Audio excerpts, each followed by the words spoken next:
As the nearly week-long strike continues, talks between the St. Lawrence Seaway and the union representing workers resumed in Toronto today. Both sides are meeting with federal mediators, and the impacts of the strike are being felt. Eric Viano has the latest. I spoke with a local grain farmer today who says the strike is already having a major impact on his business.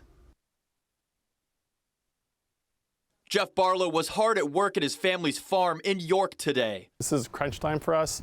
A lot of grain's moving out. We produce more grain here in Ontario than we need. We're an exporting province for sure for grain. But the ongoing Seaway strike is making his job a little harder.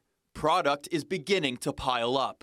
I had a few loads of soybeans I was supposed to ship out next week, and they've all been canceled until further notice. Grain Farmers of Ontario has estimated around 1,000 shipments of grain, like individual truckloads of grain, have been canceled this week into various ports in Ontario. Off the shores of Port Dalhousie, you can see the reason for the cancellations firsthand. Ships are stuck while the Welland Canal, which links Lake Ontario and Lake Erie, remains closed. Now, when the strike started and the Welland Canal was closed at the beginning of the week, there were 6 ships anchored in Lake Ontario just off of Port Dalhousie.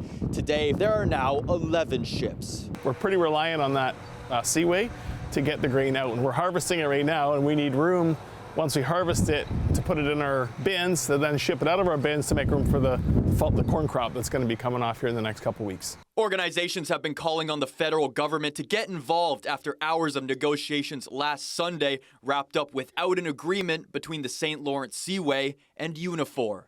On Tuesday, a federal mediator called both sides back to the bargaining table. We're hoping that through the process of mediation, through the process of negotiation, that today there will be an agreement that could be presented to the union so that they can vote on it. The Canadian Federation of Independent Businesses says if talks aren't successful, it will call for back-to-work legislation so ships can start moving. The strike is in its 6th days. We cannot continue much longer than that without creating further damages to the economy. The premiers of Ontario and Quebec have said that if today's talks don't bring about a quick contract settlement, they will call on Ottawa to help speed things along.